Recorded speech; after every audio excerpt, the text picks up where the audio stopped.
Hello दोस्तों, कैसे हैं आप लोग। उम्मीद करता हूँ आप लोग स्वस्थ और सुरक्षित होंगे।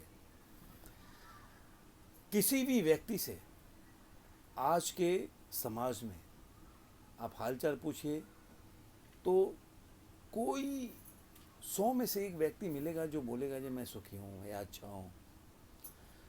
हर लोग यही बोलेंगे अरे यार बहुत दुखी हूँ, बहुत परेशान हूँ। ये मतलब इंसान के ज़बान पे होता है कि मैं दुखी हूँ, मेरे साथ कुछ भी अच्छा नहीं हो रहा है। जानते हैं कि आखिर हमारे जहन में या हमारे दिमाग में इस मानसिकता का वजह क्या है।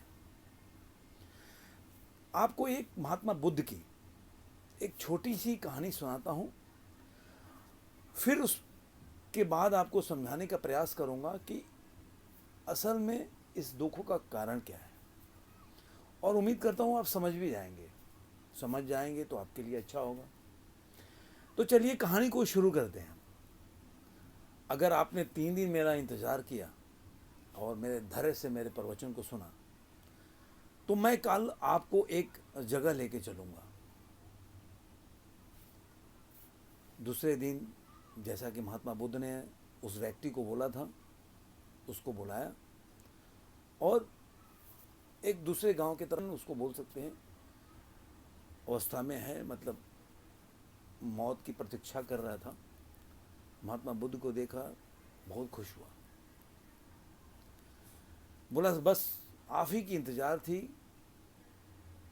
और मैं सोच रहा था कि आप आए और आपसे कुछ मैं चंद सवाल पूछ लूं ताकि मेरा जो अंदर का जो आत्मा है वो तृप्त हो जाए और मेरी जीवन की सांसें बहुत ही आसानी से निकल जाए।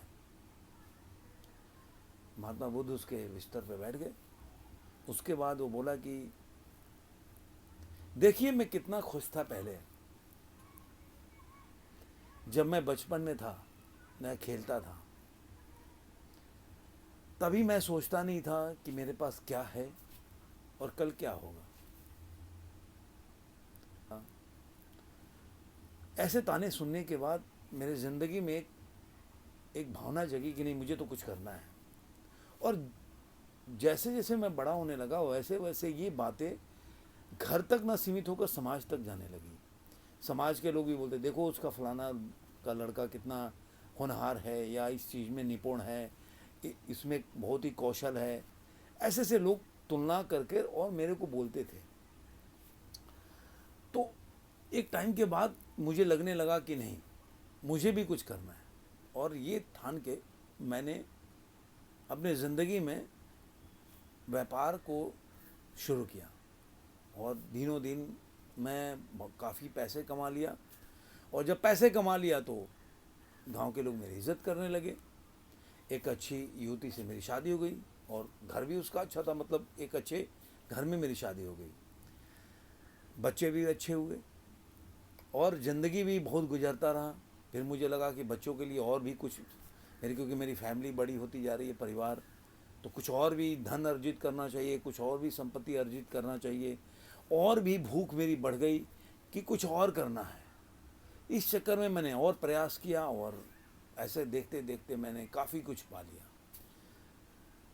और ऐसा भी नहीं है कि मेरे बच्चे जो है मेरी इज्जत नहीं करते थे, काफ़ी मेरा ध्यान रखते थे, बीवी मेरी बहुत ध्यान रखती थी, सब कुछ सही है। लेकिन जब ये वृद्धावस्था आया मेरा, तो मुझे लगा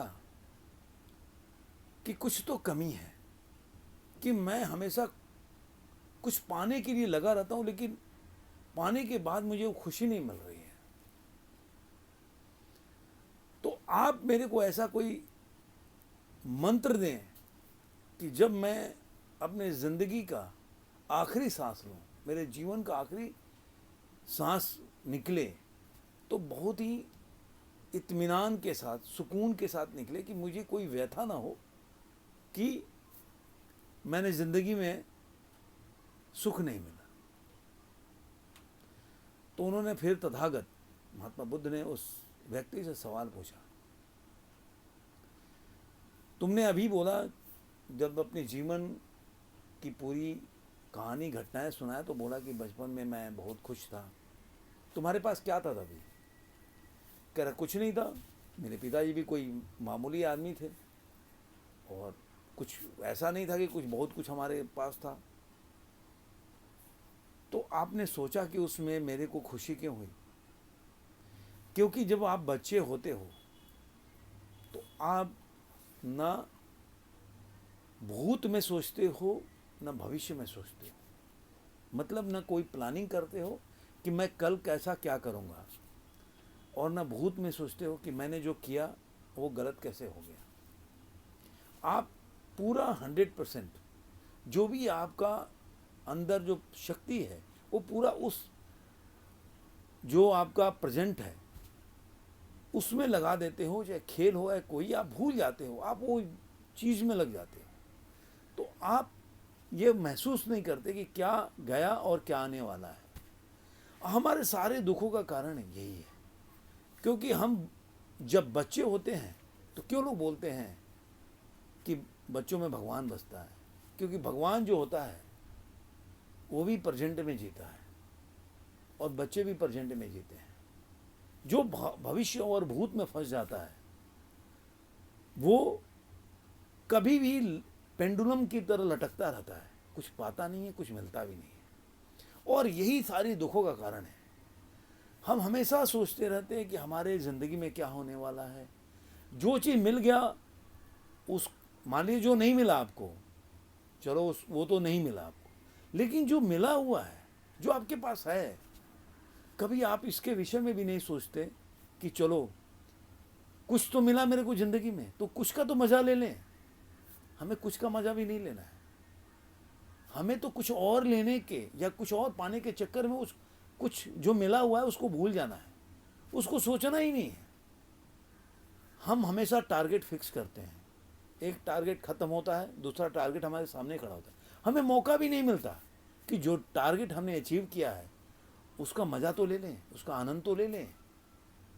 बस इसी भाग दौड़ में, इसी पाने की लालसा में हम फंसे रहते हैं और जो चीज़ हमारे पास है उसको भूल जाते हैं। यही हमारे दुखों का कारण है। अगर हम ये समझ गए कि हमने जो प्रयास किया, अपना 100% दिया, और जो मिला, जो हमारे किस्मत में था, इससे ज़्यादा नहीं मिल सकता, तो जो मिल गया उसका आनंद उठाइए, और जो नहीं मिला है उसके लिए प्रयास करते रहिए, लेकिन उसमें जिए मत, उसके साथ कनेक्ट मत हो 24 घंटे प्लानिंग और टारगेट फिक्स करने में। कि कोई भी ज़िंदगी में आदमी ऐसा नहीं है जिसने टारगेट को अचीव किया हो, क्योंकि टारगेट जब भी अचीव होता है तो एक नया टारगेट ज़िंदगी में आ जाता है और उसके उसी अचीव करने में लग जाता है। धन्यवाद दोस्तों, इसी प्रश्न के साथ आपको छोड़ के जाता हूँ। उम्मीद करता हूँ ये कहानी आपको अच्छी लगी होगी। अच्छी लगी दोस्तों के साथ शेयर कीजिए, लाइक कीजिए और सब्सक्राइब जरूर कीजिए। मेरे चैनल को आगे बढ़ाइए, जिससे कि मैं आपको ऐसे ही अच्छे अच्छे मोटिवेशनल बातें बोलता रहूं और आप मोटिवेट होते रहें। धन्यवाद।